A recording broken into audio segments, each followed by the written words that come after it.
સૌરાષ્ટ્ર બાજુ નીકળીએ અને ગાંઠિયા ને ઈડલી ને ફાફડા ન ખાઈએ તો મજા જ ન આવે. બરાબર. તો પછી આપણે ગઈકાલે વાત થઈ હતી ને જવાની, તો આપણે જઈએ છીએ લગ્નમાં, રસ્તામાં છીએ, નાસ્તો કરવા ઊભા છીએ અને જો ઈડલી સંભાર ચાલુ કરી દીધું છે બધાએ ખાવાનું. એટલે આપણે છે ને સૌરાષ્ટ્રમાં જઈને તો આવું તો ખાવું જ પડે. બહુ જ મજા આવે. તો અમારી સાથે રહેજો, સ્કીપ કરતા નહીં, તમને આજે બહુ મજા આવશે અને જલસા કરીએ.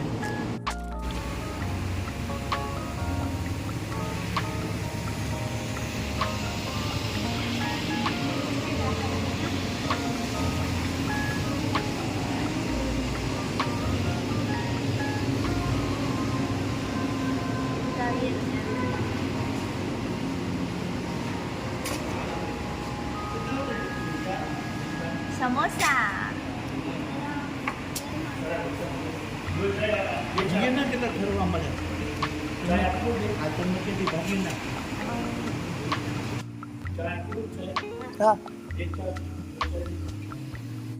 ઉભા થાવ, હું રાહ જોઉં છું. હજી ગાંઠિયા આ પ્લેટ એક ખાલી કરી નાખી જો, અને હજી એક ગાંઠિયા પ્લેટ ખાવી છે એમ. કાવ્ય બેન હજી ખાઈશો? મારે નહીં ખાવાના?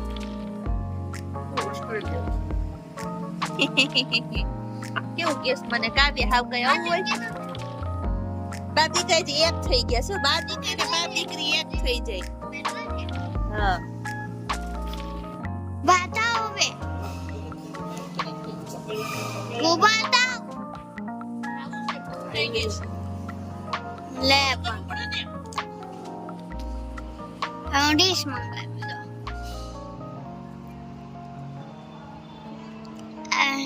એ બેને ખાવાનું જ હોય.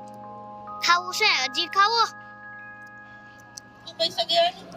ના તું દેવાની છો, અમે ક્યાં દેવાના. તો ચાલો નાસ્તા પાણી કરી લીધા હો ભાઈ? કરી લીધા ને? તો હવે નીકળીએ. નીકળી જવાનું હવે છે ને. રસ્તા ઉપર નામ નો લે, નો લો સુધી આપણે પહોંચી નો જાય ને ત્યાં સુધી 10 મિનિટ ઊભી રાખે. ઊભી રાખો ગાંઠિયા ખાવા, ઊભી રાખો કેટલી ખાવી. ભૂખ તો લાગે ને કા મિત્રો? બહાર આવ્યા હોય તો ખાઈ જ લેવાનું હોય ને. પણ 10-20 મિનિટ ઊભી રાખો તો હા મત બાર પર કાવ્ય જેવું બહાર જાય તો બહુ ભૂખ લાગે. મારે ફલાણો ખાવ, ઊભી રાખો મને લાગે રાઈટ પહોંચાડે કોઈ સારી વાત છે. ઈ તો તમે જેવી ગાડી હલાવશો ને ઈ પ્રમાણે હાલશે. જો આવી કઈક હોટલ છે.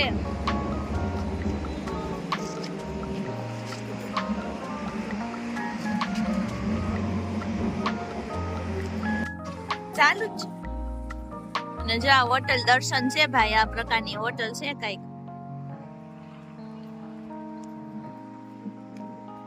કાવ્યબેન તમારે ઠેકડા જ મારેસ.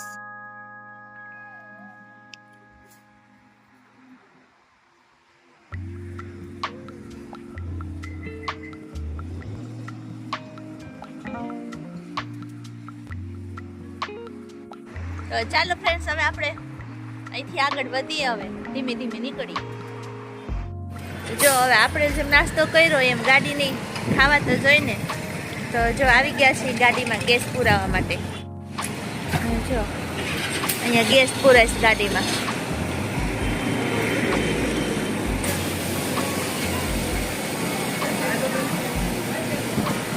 તારાપુર ચોકડી છે આ.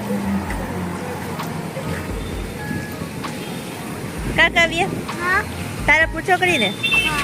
તને ખબર પડે એમાં? તો પછી કેમ આ પાડી?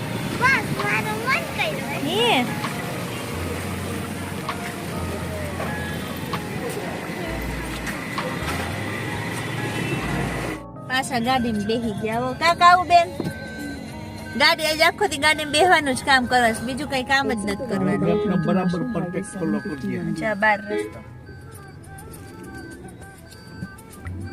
જો આવી ગયા છીએ બલદેવ હોટલે જમવા માટે. ખાવાનું જ કામ કર્યું છે આખો દીવો. હવાના નીકળે તો ખા જ કરીશી.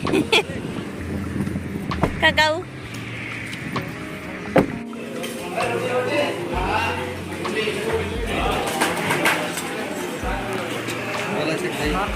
દહીં જોઈ કોઈ એક એક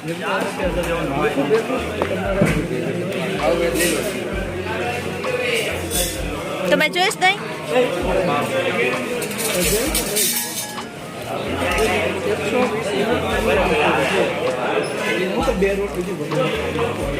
બે જો આ શાક આવી ગયો હવે આમાંથી હું ખાવું હું નહીં ને એ વિચાર થઈ જમે જો આ પપ્પા ને ચેતન બે કન્ફ્યુઝ થઈ ગયા આ જો આપણી થાળી પીરસાઈ ગઈ હો બધાએ થાળીમાં લઈ લીધું છે જમવા માંડ્યા છે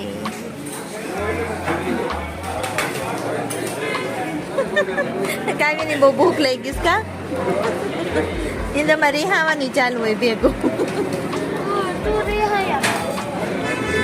હાલો તો જમી લઈ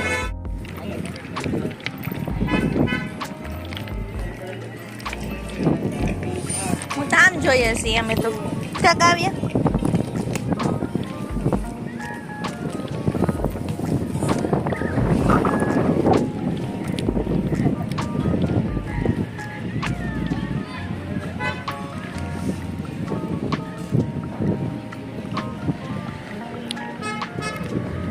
જો મિત્રો આવી ગયા છીએ જમવાનું જ કાંઈ કામ કર્યું છે બલદેવ હોટલમાં જમી લીધું છે કાવ્યાબેનને બહુ ભૂખ લાગી હતી એટલે તો હવે આપણે હવે ગાડી ક્યાંય ઊભી નહીં રહી હા એટલે હવે સીધું છે ને આપણે મૂળ ઠેકાણે જ ઊભી રહે ગાડી તો ચાલો અમારી સાથે જ રહેજો અને જો ક્યાં ક્યાં આગળ વધીએ છીએ અને કઈ જગ્યાએ જઈએ છીએ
લાગશે હજી કલાકનો રસ્તો ભાઈ એટલે હોઈ જો હમજા મેપમાં બતાવે છે જો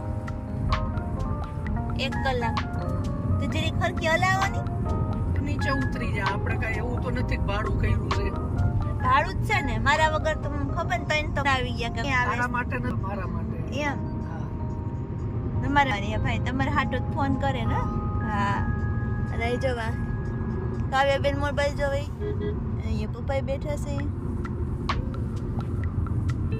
આપણા ડ્રાઈવર ગાડી હલાવે છે આપણે ડ્રાઈવરને હોપી દીધું ગાડી હરખી હલાવજો તો પગાર નહીં મળે ઉતરી જાઓ આપણે કઈ પરાયણા નથી બેઠા લે અમારી ગાડીમાંથી અમે થોડા ઉતરીએ હા બરાબર ને કાવ ઈ તમારી બાજુ જ બોલે ને એ બધા થાકી ગયા હવે અમે ગાડીમાં બેહી દો. અમે આવી ગયા છીએ ચોકવામાં, ચોકવા ગામમાં મામાના ઘરે ને અમે બધા અંદર બેઠા છે ધારાને ઈ બેન સાથે ને હવે આપણે આગળ જુઓ કેવું મસ્ત છે આમ જોઈ લોકેશન. ગામડામાં રહેવાની જ મજા આવે આમ જુઓ તો ક્લાસ આ બધી પડ્યું ને બધું જો અહીંયા રસોડું ચાલુ કરી દીધું છે.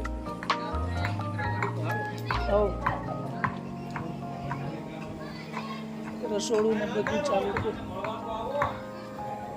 ચાલુ કરી દીધું છે.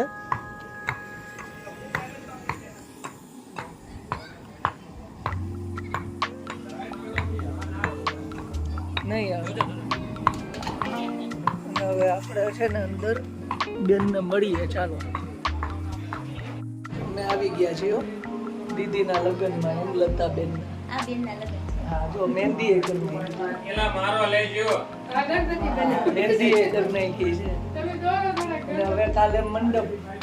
સાંજે પીઠી પીઠી બાકી છે તો ટાઈમે પહોંચી ગયા છે અને હવે શાંતિથી બધા બેઠા છે. ચાલો આપણે ધીમે આગળ વધીએ. તો જો આ ટાઈપની મહેંદી મૂકી છે, કેટલી મસ્ત મૂકી છે.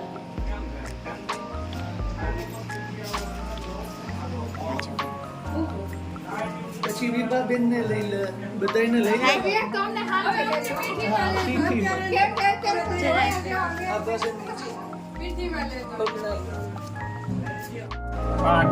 અને જો આ ગણપતિ ભાઈએ દોર્યા છે મસ્ત. હજી એમાં પેઇન્ટિંગ તો ચાલે છે. પહેલા ડ્રો તો કરી લીધા છે પેન્સિલ થી, હવે એમાં કલર કામ કરે છે. પછી આખું થઈ જાય ને પછી બતાવશું.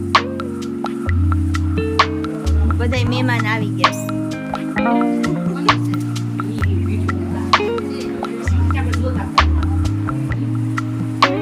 બારે બધા બેઠા છે.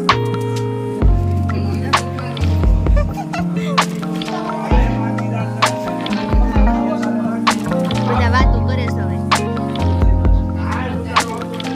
મિત્રો આપણે આ પૂરું કરીએ છીએ નેક્સ્ટ રૂમમાં. એટલે કે હવે પીઠીની રસમ બાકી છે. પીઠીની રસમમાં આપણે પાછા મળશું. તો બધાને જય શ્રી કૃષ્ણ, જય માતાજી, જય સ્વામિનારાયણ.